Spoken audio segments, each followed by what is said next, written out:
Hello students, कैसे हैं आप लोग। दोस्तों, हम कर रहे हैं इकोनॉमिक्स, वो भी हिंदी मीडियम वाले बच्चों के लिए।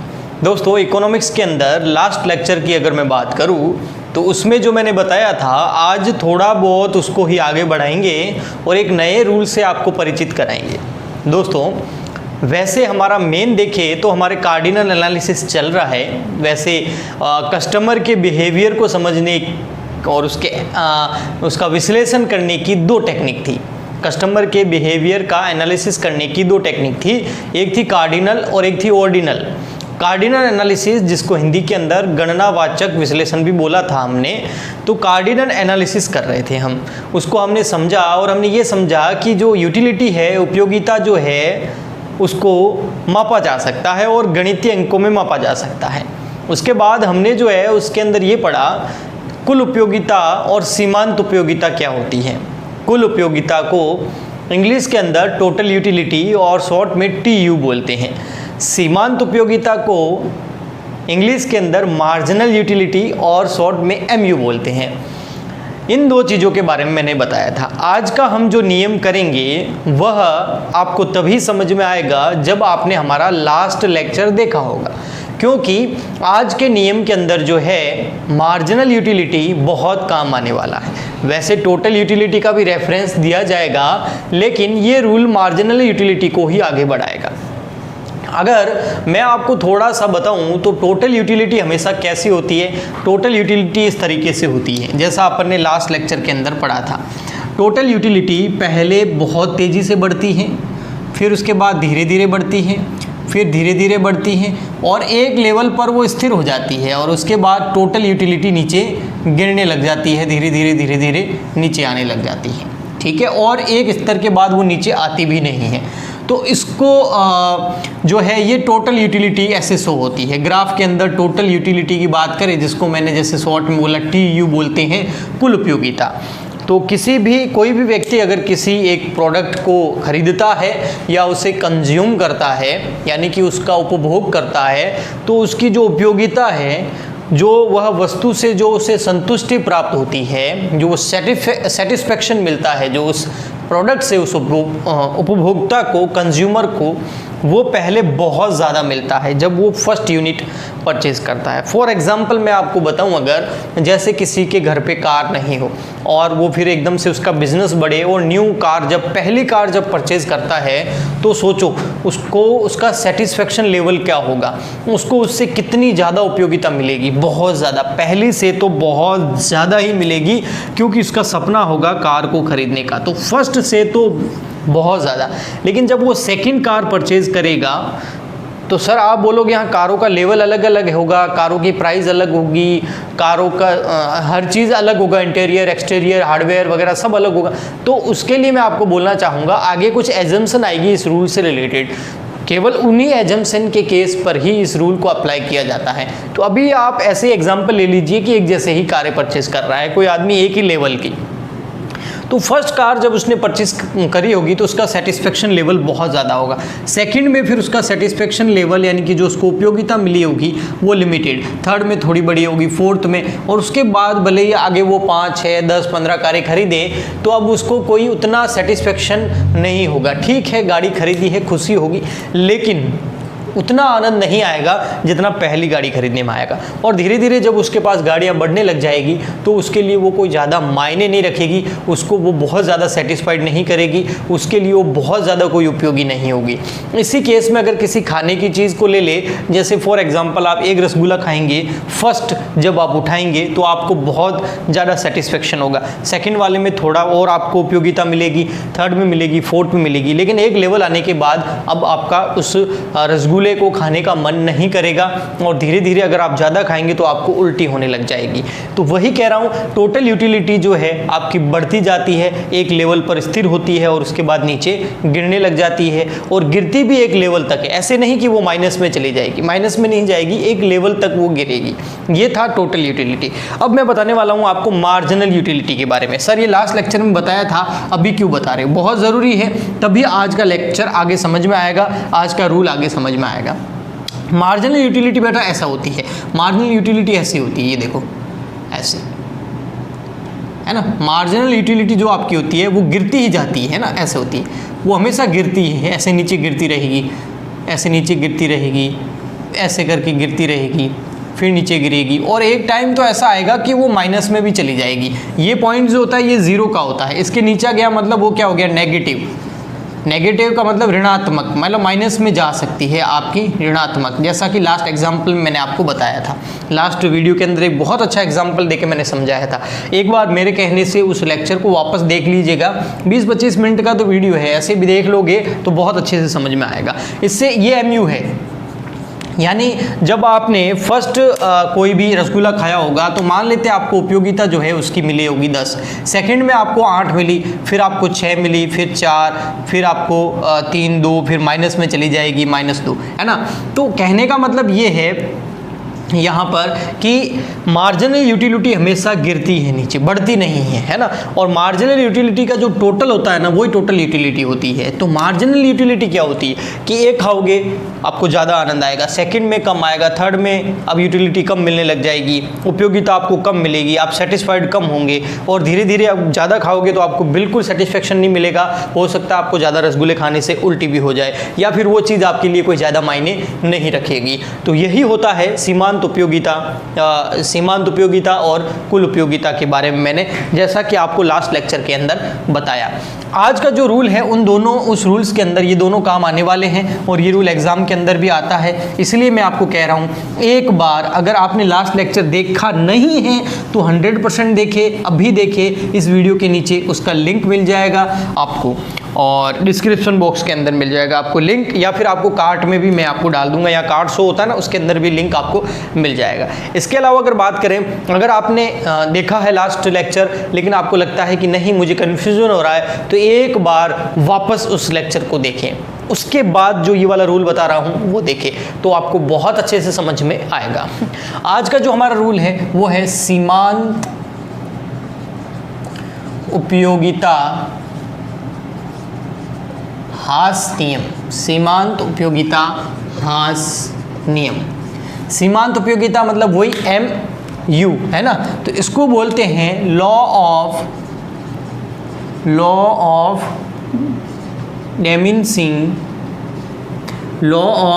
डिमिनिशिंग मार्जिनल यूटिलिटी, ये है, इसको इंग्लिश में बोलते हैं मार्जिनल यूटिलिटी, मतलब सीमांत उपयोगिता, हास नियम मतलब लॉ ऑफ डिमिनिशिंग, नियम मतलब लॉ, डिमिनिशिंग मतलब हास, यानी कि मार्जिनल यूटिलिटी जैसा मैंने आपको बताया, मार्जिनल यूटिलिटी कैसे होती है, ऐसे नीचे गिरती है वो, है ना। हर पॉइंट के बाद हर प्रोडक्ट को कंज्यूम करोगे तो वो माइनस में नीचे गिरती जाएगी, और एक ऐसा लेवल आएगा कि जीरो के बाद में वो नेगेटिव भी चली जाएगी। तो सीमांत उपयोगिता का मतलब ये होता है हास होना मतलब कमी का होते रहना। तो मार्जिनल यूटिलिटी यानी कि आप जैसे जैसे उस किसी भी प्रोडक्ट का आप यूज़ करोगे, कंज्यूम करोगे, कोई भी कंज्यूमर, तो धीरे धीरे उसको जो फर्स्ट प्रोडक्ट को या फर्स्ट यूनिट को, फर्स्ट इकाई को जो उसने यूज़ किया था, उससे जितनी उसकी उपयोगिता उसको मिली थी, सेकंड में उतनी नहीं मिलेगी, थर्ड में और कम मिलेगी, फोर्थ में और कम मिलेगी। यूटिलिटी, उपयोगिता, सेटिस्फेक्शन, अधिकतम संतुष्टि की बात कर रहा हूँ, वो फिर धीरे धीरे कम होती जाएगी। एक लेवल पर वो सेटिस्फेक्शन, उपयोगिता मिलना आपको बंद हो जाएगा, और उसके बाद उसको और यूज़ करोगे तो हो सकता है वो नेगेटिव चली जाए, खाने की चीज़ है तो उल्टी हो जाएगी, और इसके अलावा कोई और चीज़ है तो आप उसको ध्यान ही नहीं दोगे, इग्नोर कर दोगे। ठीक है सर, इस रूल्स के बारे में और बताइए दोस्तों। ये रूल के ऊपर अगर छोटा क्वेश्चन बनेगा तो ये बन सकता है कि इस रूल का प्रतिपादन किसने किया। तो इस नियम का, law of diminishing marginal utility जो रूल है, इसका प्रतिपादन गोसेन ने किया। इसका प्रतिपादन किसने किया? गोसेन नाम के प्रोफेसर ने किया। और इसका प्रतिपादन कब किया? इसका गोसेन ने किया, और इसका प्रतिपादन किया 1800 इसका प्रतिपादन गोसेन ने किया, और कब किया? 1854 के अंदर किया। ठीक है, लाइट बंद हो गई थी तो चालू कर ली मैंने। तो इस नियम का प्रतिपादन गोसेन ने किया और 1854 के अंदर किया। ठीक है, और इस रूल को जो है, इसलिए गोसेन ने किया था, इसलिए इस रूल को गोसेन का प्रथम नियम भी कहते हैं, फर्स्ट रूल ऑफ गोसेन भी कहते हैं इसको। और इस नियम की जो एक्सप्लेनेशन है, इस रूल को जो एक्सप्लेन किया, एक्सप्लेनेशन का मतलब क्या हो गया, विस्तृत व्याख्या हिंदी के अंदर। इस रूल की विस्तृत व्याख्या किसने करी? इस रूल की विस्तृत व्याख्या जो करी थी वो करी थी मार्शल ने। किसने करी थी? मार्शल ने। नाम याद रहेगा? हाँ सर, मार्शल ने। तो एग्जाम में अगर क्वेश्चन आता है कि सीमांत उपयोगिता ह्रास नियम का प्रतिपादन कब और किसने किया, तो आपको लिखना है सीमांत उपयोगिता ह्रास नियम का प्रतिपादन गोसेन ने 1854 में किया। लेकिन अगर इसमें लिखा क्वेश्चन आता है कि सीमांत ह्रास उपयोगिता नियम की व्याख्या किसने करी, तो फिर आपको गोसेन नहीं लिखना है, मार्शल लिखना है। इसकी विस्तृत व्याख्या मार्शल ने करके लोगों को इस नियम के बारे में समझाया था। अब हम पढ़ने वाले हैं इस नियम का अर्थ और परिभाषा, वो आपके सामने है। देखिए चीज़ वही है, MU है। इस रूल पे क्या लगेगा? MU लगेगा, मार्जिनल यूटिलिटी लगेगी, है ना। बस उसी को ये नियम आगे एक्सप्लेन करेगा। तो कुछ पैराग्राफ्स पढ़ाऊंगा, फिर उसके बाद कुछ इसकी एजम्पशन पढ़ाऊंगा जो बहुत इंपॉर्टेंट है, बहुत ज़्यादा इंपॉर्टेंट है। उन एजम्पशन को मतलब हम मानेंगे कि मार्केट में ये है तभी ये रूल लगेगा, वरना नहीं लगेगा। तो वो बहुत इंपॉर्टेंट है, एग्जाम में भी पूछी जाती है। तो आपके सामने है, यहाँ पर देखिए आप, नियम का अर्थ एवं परिभाषा देखो। सीमांत उपयोगिता ह्रास नियम एक सार्वभौमिक नियम है। सार्वभौमिक मतलब यूनिवर्सल, यूनिवर्सल मतलब सब जगह अप्लाई होता है। सीमांत उपयोगिता ह्रास नियम सब जगह अप्लाई होता है, पूरे यूनिवर्स में हर जगह ही अप्लाई होता है। यह नियम उपभोक्ता के उस व्यवहार पर आधारित है जिसमें उपभोक्ता द्वारा किसी वस्तु की ज़्यादा से ज़्यादा इकाई यानी कि यूनिट उपभोग करने पर अतिरिक्त उपभोग की जाने वाली वस्तुओं की इकाई की सीमांत उपयोगिता उत्तरोत्तर गिरती यानी कि घटती जाती है। ये वही कह रहा है, पहली यूनिट अगर आप यूज़ करोगे तो आपको उपयोगिता ज़्यादा मिलेगी, लेकिन जैसे ही आप अगली यूनिट जो यूज़ करोगे उससे कितनी उपयोगिता मिलेगी, वही सीमांत उपयोगिता है। जैसे आपने एक जो है केला खाया, फर्स्ट एक केला खाया आपने, तो आपको उपयोगिता मिली, मान लेते हैं फॉर एग्जांपल 10 पॉइंट, कितनी मिली? 10 आपको उपयोगिता मिली, 10 यूटिल्स मिली। लेकिन आप जब सेकंड केला खाओगे तो आपको कितनी यूटिलिटी मिलेगी? 10 मिलेगी क्या? नहीं, अब पहले वाली बात नहीं रहेगी। अब तो थोड़ा एक केला अंदर चला गया पेट के अंदर, तो सेकंड वाला में थोड़ा यूटिलिटी कम रहेगी, उपयोगिता कम रहेगी। कितनी कम रहेगी? फॉर एग्जांपल मान लेते हैं 8 रहेगी। तो फर्स्ट से आपको यूटिलिटी कितनी मिली? 10। अगली इकाई से कितनी यूटिलिटी मिली? 8। तो यही है सीमांत उपयोगिता। और सीमांत उपयोगिता कौन सी होती है? अगली यूनिट, फर्स्ट नहीं, अगली यूनिट। जो नेक्स्ट यूनिट अपन कंज्यूम करेंगे उससे अपन को जो यूटिलिटी मिलेगी, जो उपयोगिता मिलेगी, उसको सीमांत उपयोगिता बोलते हैं। ठीक है, तो फर्स्ट से मिली 10 यूटिलिटी। अब सीमांत उपयोगिता कौन सी होगी? जो सेकंड से अगली कंज्यूम करने से मिली। अगला केला खाया, आपको 8 यूटिल्स मिली, तो वो है सीमांत उपयोगिता।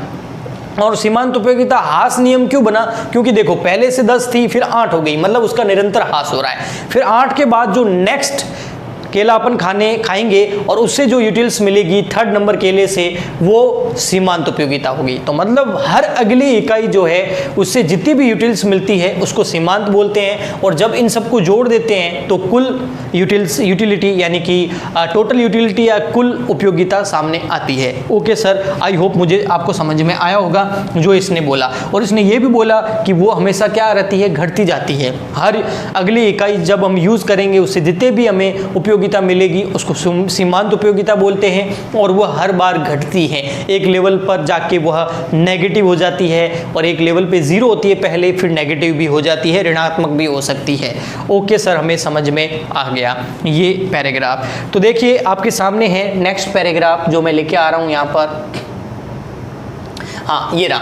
देखिए, मार्शल के अनुसार एक वस्तु के स्टॉक में वृद्धि होने से व्यक्ति का जो अतिरिक्त संतुष्टि प्राप्त होती है वो भंडार में हुई प्रत्येक वृद्धि से कम होती जाती है। मार्शल के अनुसार, मार्शल कौन? जिन्होंने इसकी विस्तृत व्याख्या की, वो क्या कहते हैं? एक वस्तु के स्टॉक में वृद्धि होने से, जैसे ही एक यूनिट पहले है, एक यूनिट और लेके आए, फिर एक यूनिट और लेके आए, मतलब जब आप वृद्धि करोगे स्टॉक के अंदर तब क्या होगा? जो अतिरिक्त संतुष्टि प्राप्त होती है वह भंडार में हुई प्रत्येक वृद्धि से कम होती जाती है। कहने का मतलब ये होता है पहले से 10 मिली, दूसरे से 8, तीसरे से 6, चौथे से 4, तो हर बार ये क्या होती है? कम होती जाती है। ओके सर, बिल्कुल समझ में आ गया। नेक्स्ट पैराग्राफ आपके सामने है, देखिए आप। उपभोक्ता किसी वस्तु की अतिरिक्त इकाई का उपभोग अपनी आवश्यकता की पूर्ति के लिए करता है। उपभोक्ता यानी कि कंज्यूमर वस्तु की अतिरिक्त इकाई, मतलब एक तो यूनिट ले ली, अब एक्स्ट्रा वो अगली यूनिट कब खरीदेगा, जब उसको आवश्यकता महसूस होगी, वरना वो नहीं खरीदेगा, वरना उसको वो कंज्यूम नहीं करेगा। ठीक है, तो अपनी आवश्यकता के लिए ही वो अगली यूनिट खरीदता है, अगली यूनिट को कंज्यूम करता है, अगली इकाई को उपभोग करता है, तो अतिरिक्त इकाई उसके लिए कम उपयोगी होने लगती है।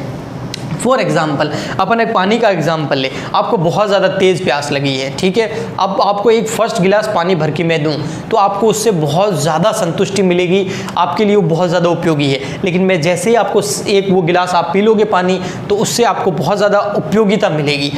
अब उसको अपन गणितीय रूप से माप सकते हैं अगर इस नियम के हिसाब से, लेकिन जब मैं आपको सेकंड गिलास भर के दूंगा तो क्या फर्स्ट जैसी आपको सेटिस्फेक्शन मिलेगा, उतनी उपयोगिता मिलेगी नहीं, और थर्ड में, फोर्थ में, उसके बाद आपको बिल्कुल उपयोगिता मिलनी ही बंद हो जाएगी।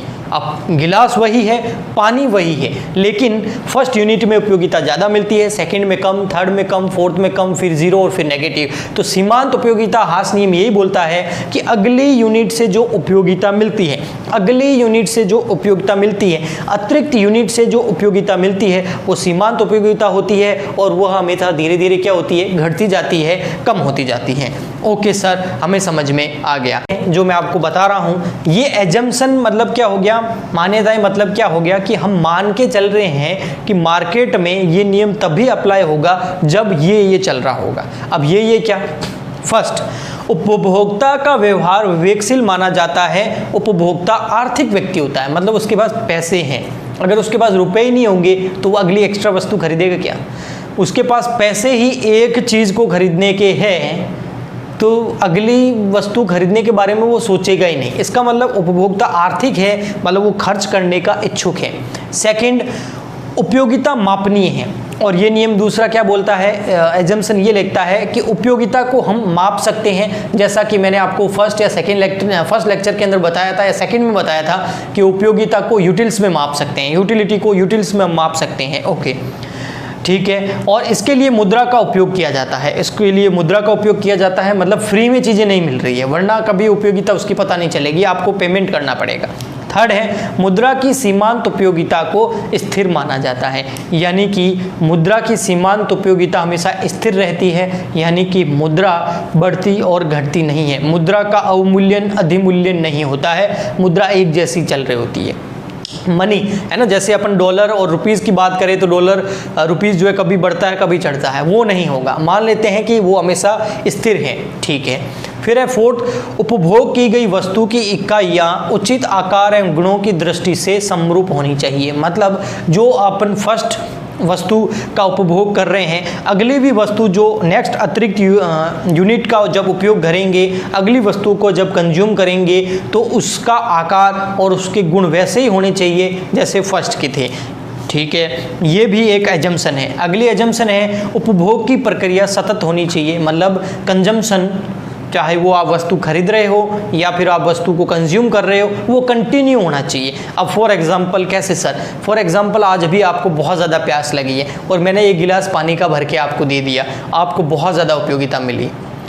अभी मैं क्या करता हूँ, अभी आपको उसके बाद 3-4 घंटे तक पानी देता ही नहीं हूँ, फिर वापस एक गिलास पानी देता हूँ, तो फिर आपको बहुत ज़्यादा उपयोगिता मिलेगी। ऐसा नहीं होना चाहिए, गैप नहीं होना चाहिए, जो उपभोग करते हैं वो कंटिन्यू होना चाहिए, तभी ये नियम अप्लाई होगा। समझ गए ना आप?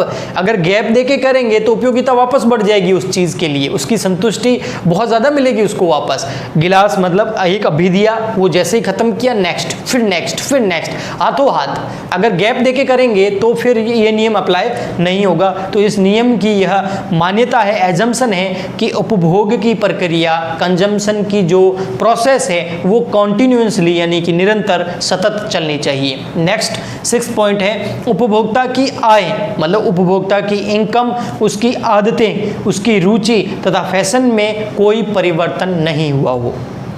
मतलब उसकी इनकम भी स्थिर हो, बड़ी और घटी नहीं हो, ये मानना पड़ेगा। क्यों? अगर उसकी इनकम बढ़ गई समय पर या घट गई तो वो थोड़ी सस्ती वस्तुएं खरीदेगा, बढ़ गई तो भी उसका फैशन, उसकी रुचि, उसकी आदतें चेंज हो जाएगी। तो आदतों में, रुचि में, फैशन में, इनकम में कोई चेंज नहीं होता है, ऐसा यह रूल मानता है। ये 6 एजम्पशन है जिसको ये रूल मान के चलता है, तभी ये नियम सक्सेसफुल होगा। अगर ये 6 एजम्पशन नहीं हो, कहीं अप्लाई नहीं हो रही है, तो फिर ये वहाँ पर रूल काम का नहीं है। तो ये 6 एजम्पशन मेरे हिसाब से बहुत ज़्यादा इंपॉर्टेंट है। मेरे हिसाब से ये सीमांत उपयोगिता हास नियम आपके एग्जाम में 101% आएगा। चाहे उसके बारे में कोई छोटा क्वेश्चन आए, चाहे उसकी कोई 2-4 एजम्पशन पूछ ले, ये पूछ सकते हैं सीमांत उपयोगिता हास नियम के मान्यताएं बताइए, तो ये एग्जाम में क्वेश्चन बनेगा। इसलिए मैं कह रहा हूँ इस क्वेश्चन को आप, इस टॉपिक को अच्छे से करें और लर्न करें। आपने बुक जरूर परचेज कर ली होगी आपके RBSc बोर्ड की। अगर बुक परचेज नहीं करी है तो मुझे कॉमेंट में बता देना। हमारा जो टेलीग्राम चैनल है @कॉमर्स वाले गुरुजी, वहाँ पर मैं उसका PDF भेज दूंगा। Okay sir. फिर है अगला अपना है एक नियम है। ये नियम लागू होने के कुछ कारण हैं, वो कारण मैं आपको बता देता हूँ कि ये नियम लागू क्यों होता है। तो इन नियम लागू होने के जो कारण हैं वो हमारे बताए हैं प्रोफेसर बोल्डिंग के अनुसार। प्रोफेसर बोल्डिंग है, उनके अनुसार यह नियम लागू होने के 2 कारण हैं। पहला कारण आपके सामने है, विभिन्न वस्तुएं एक दूसरे की अपूर्ण स्थानापन्न है, इसलिए एक वस्तु के उपभोग को बढ़ाने से सीमांत उपयोगिता घटने लगती है। मतलब जितनी भी वस्तुएं हैं वो एक दूसरे की स्थानापन्न है, मतलब एक के स्थान पर दूसरी को अपन उपयोग कर सकते हैं। ठीक है, मतलब उनके गुण, आकार वगैरह सब सेम है, जिसकी वजह से उसकी उपयोगिता घटती है। फॉर एग्जाम्पल, आपने जब फर्स्ट टाइम स्मार्टफोन लिया होगा टच वाला एंड्रॉयड, तो आपको बहुत ज़्यादा उपयोगिता मिली होगी, लेकिन सेकेंड टाइम जब आपने परचेज किया होगा तो पहले वाला मज़ा नहीं होगा। ठीक है। सेकंड है, इस नियम के लागू होने के कारण विशिष्ट आवश्यकताओं की तृप्ति हो सकती है। कैसी भी आपकी आवश्यकता हो, विशिष्ट आवश्यकता क्यों ना हो, वह एक न एक दिन जाके सेटिस्फाइड हो ही जाती है। आप अपनी लाइफ के अंदर कुछ भी पाना चाहते हो, लेकिन आपको क्या लगता है, अभी जितना आप उस चीज़ को चाहते हो आपको लगता है आपको मिल जाए, एक बार जब वो मिल जाएगी, कोई भी प्रोडक्ट, कोई भी आपका लक्ष्य हो सकता है, आपका गोल हो सकता है, उसके बाद आपका जो सेटिस्फेक्शन है वो धीरे धीरे कम हो जाएगा। ठीक है। तो वही लिखा हुआ है कि हम किसी भी वस्तु का उपभोग कितना भी बढ़ाए, एक स्तर के बाद उसका उपभोग और नहीं बढ़ाया जा सकता। जैसे कि एक बिंदु के बाद नमक का उपभोग बंद करना होता है। जैसे अपन ने सब्जी ली और सब्जी के अंदर आपको लग रहा है सोल्ट, नमक कम है, आप थोड़ा डालोगे अच्छा लगेगा, आपको लग रहा है और कम है, और डालोगे, ज़्यादा डालोगे तो क्या हो जाएगा, सब्जी खारी हो जाएगी। फिर आपको वो, यानी कि चीज़ वही है, एक बार में आपको वो टेस्टी लग रहा है, लेकिन अगली बार में ज़्यादा डालने से फिर आपको वो टेस्टी नहीं लग रहा है। तो कहने का मतलब यही है कि कोई भी वस्तु क्यों ना हो, जब उसको यूज़ करना शुरू करते हैं, उसको उपभोग करना शुरू करते हैं, तब आनंद आता है, संतुष्टि मिलती है, फिर थोड़ी थोड़ी संतुष्टि धीरे धीरे बढ़ती है, एक लेवल आता है, स्थिर होती है, उसके बाद गिरने लग जाती है। तो ये नियम इसी चीज़ की व्याख्या करता है। हीरा पानी का एक विरोधाभास रूल है, बहुत इंपॉर्टेंट है, एग्जाम में आ सकता है कि हीरा पानी विरोधाभास नियम क्या है, विस्तार से बताइए। तो हीरा पानी विरोधाभास नियम जो है वो इसी नियम की, हास नियम की व्याख्या करता है। तो वो कैसे व्याख्या करता है वो आपके मैं यहाँ पर सामने आपको दिखा देता हूँ स्क्रीन पर, वो पूरा रूल, और फिर आपको मैं वो पढ़ के भी बताता हूँ। ठीक है, हाँ सर जल्दी ले आइए उस नियम को। हाँ ये रहा, देखिए हीरा पानी विरोधाभास। इस विरोधाभास मतलब एक दूसरे का विरोध करते हैं। समझने के लिए, इस नियम को समझने के लिए, इस विरोधाभास को समझने के लिए, पानी जो जीवन के लिए आवश्यक है उसकी कुल उपयोगिता हीरे से प्राप्त कुल उपयोगिता से ज़्यादा होती है, जबकि किसी वस्तु के लिए दी जाने वाली कीमत उस वस्तु से प्राप्त सीमांत उपयोगिता पर निर्भर करती है, न कि कुल उपयोगिता पर। क्या सर कुछ समझ में नहीं आया? आपको मैं समझाता हूँ। देखिए, एक है आपके पास डायमंड फॉर एग्जाम्पल, और एक है पानी। आप मुझे बताइए जीवन जीने के लिए कौन सी चीज़ ज़रूरी है, ये बताइए मुझे। एक है आपके पास डायमंड्स, आपके पास नहीं है, फॉर एग्जांपल कुछ डायमंड्स हैं और कुछ पानी है। अब जीवन जीने के लिए इस दुनिया के अंदर दोनों चीज़ें अवेलेबल है, डायमंड्स भी है और वाटर पानी भी है, जल भी है। आप मुझे बताइए जीवन जीने के लिए कौन सी चीज़ बहुत ज़्यादा उपयोगी है? सर पानी। हीरे के बिना हम रह सकते हैं, पानी के बिना हम जिंदा ही नहीं रह सकते, तो जीवन जीने के लिए वो ज़रूरी है। लेकिन जब उस चीज़ का हम उपभोग करेंगे तो पहले तो उसकी हमें, वही मैं कह रहा हूँ, पहला गिलास जब आप प्यासे हो और आपको पहला गिलास पानी का दूंगा तो उपयोगिता बहुत ज़्यादा होगी, सेकंड में उपयोगिता थोड़ी कम हो जाएगी, थर्ड में उपयोगिता कम हो जाएगी, फोर्थ में फिर उपयोगिता रहेगी नहीं और फिर नेगेटिव भी हो सकती है। कहने का मतलब पानी की बूंद तो वही है लेकिन उसकी उपयोगिता धीरे धीरे कम हो जाती है और बहुत तेज़ी से कम होती है। यही बात अगर डायमंड पे अप्लाई हो। अब मान लीजिए यहाँ पानी का जो मैंने अभी आपको एग्जांपल दिया कि इसकी उपयोगिता पहली गिलास में बहुत ज़्यादा होती है, फिर धीरे धीरे कम होती है, फिर जीरो और नेगेटिव भी हो सकती है, इसीलिए पानी की उपयोगिता बहुत तेज़ी से गिरती है। इसीलिए पानी की जो मूल्य है, जो पानी ज़्यादा महंगा नहीं है, सस्ता है। और एक हीरे की बात करें तो डायमंड्स की उपयोगिता पर भी सीमांत हास नियम अप्लाई होगा, लेकिन इसकी जो सीमांत उपयोगिता है वो बहुत तेज़ी से नहीं गिरेगी। अगर गिरेगी भी तो पानी की तुलना में उसका मूल्य बहुत ज़्यादा होगा। देखिए यहाँ लिखा हुआ, मैं आपको पढ़ा देता हूँ। चूँकि हम पानी का बहुतायत में प्रयोग करते हैं अतः पानी की अंतिम इकाई से प्राप्त सीमांत उपयोगिता बहुत कम होती है। मतलब जब हम लास्ट गिलास पी रहे होंगे तब हमारे लिए वो ज़्यादा उपयोगी नहीं रहेगा। अतः पानी की इस अंतिम इकाई के उपभोग के लिए हम बहुत कम कीमत देने के लिए तैयार रहते हैं। लास्ट में अगर मैं आपको 2 गिलास पानी पिला दूँ और फिर थर्ड गिलास के लिए आपको ऑफ़र करूँ तो आप, अगर मैं प्राइस नहीं गिराऊँगा तो आप मुझे बोलोगे छोड़ो रहने दो। अगर पैसे, मतलब वहाँ पर मनी की वैल्यू कम हो जाएगी, गिलास दो तो ठीक, नहीं दो तो ठीक, है ना। तो अंतिम इकाई तक उसका मूल्य बहुत गिर जाता है। क्योंकि पानी की सब इकाइयाँ एक जैसी होती हैं, अब पानी तो एक जैसा ही होता है, अतः पानी की दूसरी अन्य इकाइयों के लिए भी हम कम कीमत चुकाते हैं। समझे आप? जैसे आप प्यासे हो और फर्स्ट गिलास के लिए आप हो सकता है 100 रुपये देने के लिए तैयार हो, सेकंड के लिए 50 रुपये देने के लिए तैयार हो, थर्ड के लिए अगर मैं 100 या 50 मांगूँ आप नहीं दोगे, आप बोलोगे 10 रुपये लेने तो लो, नहीं तो वाह। मतलब उसकी प्राइस भी बहुत तेज़ी से गिरती है, उसका मूल्य जो है वो तेज़ी से गिर सकता है, क्योंकि वो आपको सेटिस्फाइड जल्दी कर देता है, उसके बाद वो नहीं करता है, उस पर सीमांत उपयोगिता हास नियम लग जाता है।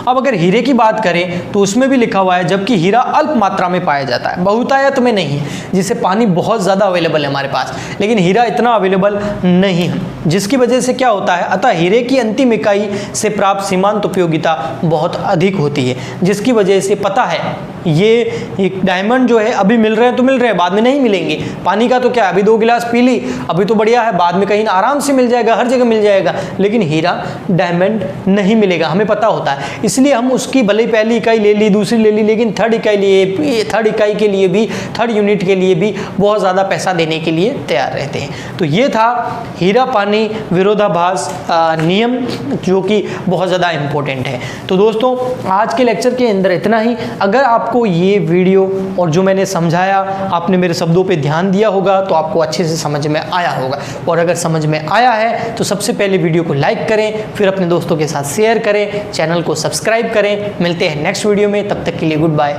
Thank you.